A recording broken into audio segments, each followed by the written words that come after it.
Hello, this is Martin Brossman, and I want to talk about the right way to respond to a disaster and give an example of a place that's starting to understand it. This is Blackbeard's Lodge. I stayed at it in Ocracoke.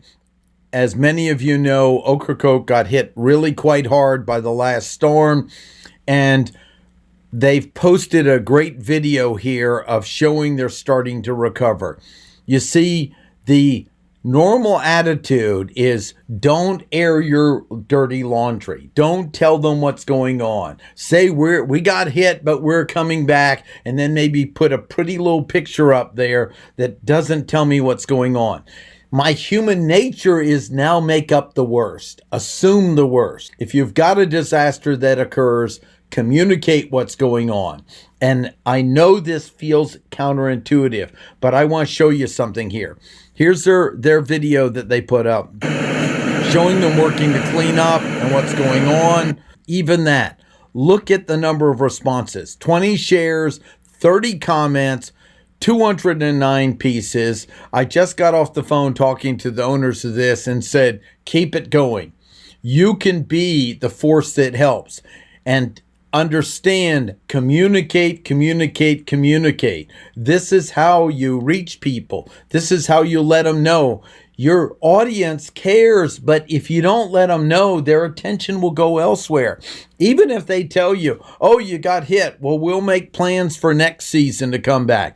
Well, if you don't say anything and communicate and let them know the story, it will be the next season because they will now have given all their interest somewhere else. So what's exciting about this is wonderful place, stayed there, love it, is look at these other posts they have. They're nice posts, but they don't have anything close to that response. I'm not talking about abusing something that happens. I'm talking about capitalizing on a real disaster that happens in your town where you need real help. Remember, silence makes us assume the worst. Get in communication. Face it. Tell us your commitment. Make your request. How can we help the businesses? Ask. Don't let people assume, ask. Make sure if you're going to take money from people, like a GoFundMe, and everyone's doing a GoFundMe and they aren't talking together, then guess what? You better have the integrity to communicate how you're using the money, or you don't just hurt yourself, you hurt your whole town. So this is an example of a beginning started right. We're going to continue this and share as it evolves of working with it. What's the best way to do it wrong? Wait until you have your act together. Wait until you have perfect pictures. Saying we're not available, but we're coming back. You just think about your own attitude if something happens like that. Your mind will make up the worst. Or have misinformation. Not be willing to share your dirty laundry and say, we've got a mess here. We don't know what we're going to do. We are committed to coming back. We love our island. Stay tuned. We'll let you know. And then you might say, the post office is now open. We've got one gas station working correct. We had a little setback over here, but we're trying to figure out how to solve it. Humans love the authentic underdog, and we're starved for accurate news. I mean, news accurately displaying what's occurring. And what we get most of the time is biased commentary cloaked as news.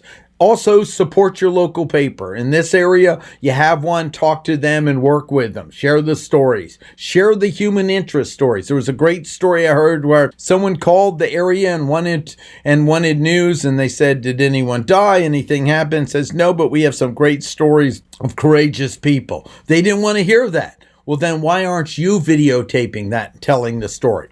Make sure it's authentic. Make sure it's real. Make sure you take an action. Remember, communication after a disaster is the best way to guarantee your future. Lack of it's the best way to mortgage that same future. Look forward to hearing from you. This is Martin Brossman.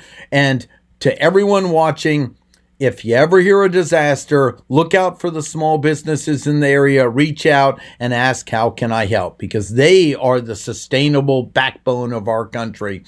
And if you just help the people and you don't build the commerce up, then you aren't really helping the people, because that's what keeps it all going and keeps it vibrant.